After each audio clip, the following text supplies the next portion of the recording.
ललका डालतोगे, ऊपर से पियर का नीचे से ललका डालतोगे।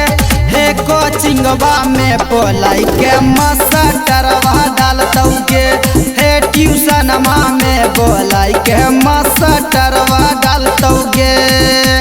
मैथ बायोलॉजी छौड़ी पढ़े सिखैतोगे, मैथ बायोलॉजी छौड़ी पढ़े सिखैतोगे। हे कोचिंगवा में बोलाई के मास्टरवा डालतोगे, हे ट्यूशनमा में बोलाई के मास्टरवा डालतोगे।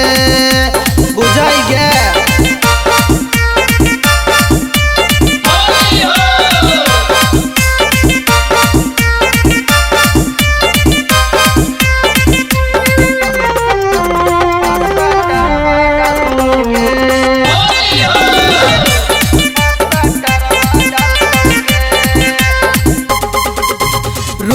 रोजे सिखैतोगे छौरी, ऐसे एप्पल पढ़ैतोगे छौरी, पीसे छौरी बौल बतैतो, होलिया में चोली बिंगैतो।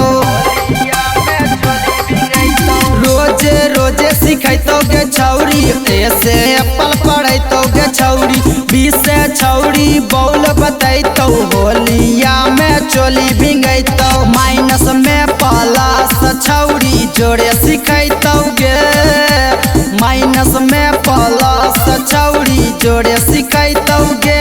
हे कोचिंगवा में बोलाई के मास्टरवा डालतोगे, है ट्यूशनमा में बोलाई के मास्टरवा डालतोगे।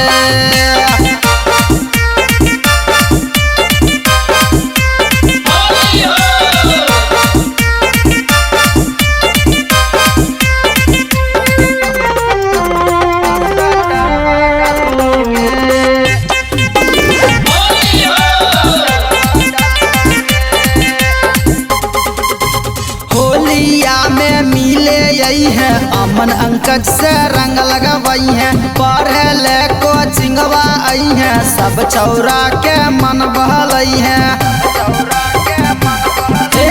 होलिया में मिले आई है, अमन अंकज से रंग लगवाई है, पढ़े ले कोचिंगवा आई है, सब छौरा के मन बहलई है। डीजे सरफराज छौरी तोरा भिंगैतोगे, अरुण नीतीश दीपक से तोरा मिलैतोगे। हे स्कूलवा में बोलाई के मास्टरवा